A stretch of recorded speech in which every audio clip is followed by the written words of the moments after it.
What's up, it's Austin Rutherford back here with another episode of Ask Austin. If you want your questions answered, comment below or DM me on social media so I can get all your questions answered. Make sure you hit that subscribe button as well. Let's jump into the first question. So the first one is, how's your daily routine changed since you became successful? Did you eat healthy, pray, and train when you were broke? And honestly, it's changed a lot. Because when I was broke, I really didn't care about my health at all. I really didn't work out either, to be honest with you. Did I read and did I journal and did I manifest? 100%. Because that's what got me through the struggles and the failures and all that stuff to get to quote unquote success. But did I worry about my health? No. Did I work out? No. Did I eat right? No. I had pizza as often as possible. I had Wendy's and McDonald's dollar menu because I was broke. I got like 2 chicken sandwiches and a chicken McNuggets or whatever they're called.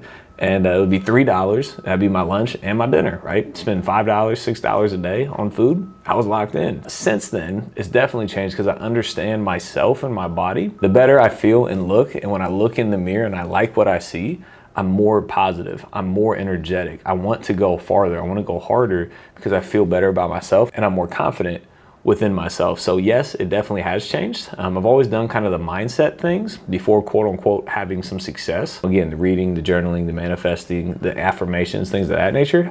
I did that then and I do it now. But then I didn't care about my health. Now I definitely care about my health. I count my calories. I work out almost every day. I go on walks.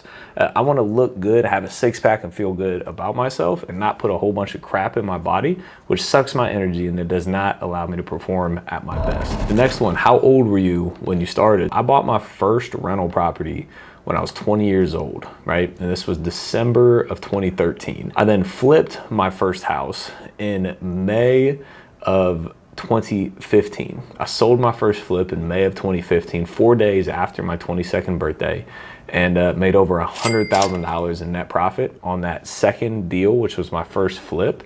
And then since then, over the last like 7-ish years, I've been able to buy, renovate, sell, flip, new construction, condo conversion, wholesale, buy rentals, hundreds and hundreds and hundreds of properties ever since then. So age is nothing but a number. You're never too old and you're never too young to get started. So if you want to get started, don't let age be an excuse for you, because I see a lot of very old people do extremely wealthy and successful in real estate. I see a lot of young people extremely wealthy and successful in real estate. So don't ever let that be a barrier for you. Do you feel college was necessary for getting you to the point that you are at today? And the short answer, simple answer, is no. I don't think college got me to where I'm at today. One, I'm a college dropout. I never graduated. I never have a degree. Did I go to college? Yes. But did I graduate? No. I dropped out because at the end of the day, like, I was going to college to follow the traditional system of, you know, get good grades, graduate, go to college, get a degree, go into corporate, work your way up through the corporate ladder.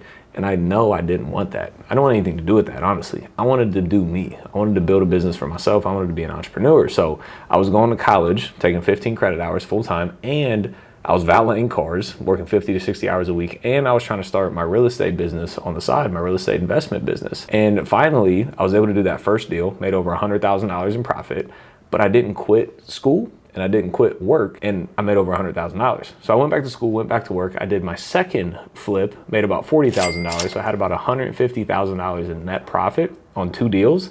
And then I quit college, and then I quit my valet, my full-time job. So do I think college, you know, helped me get to where I'm at today?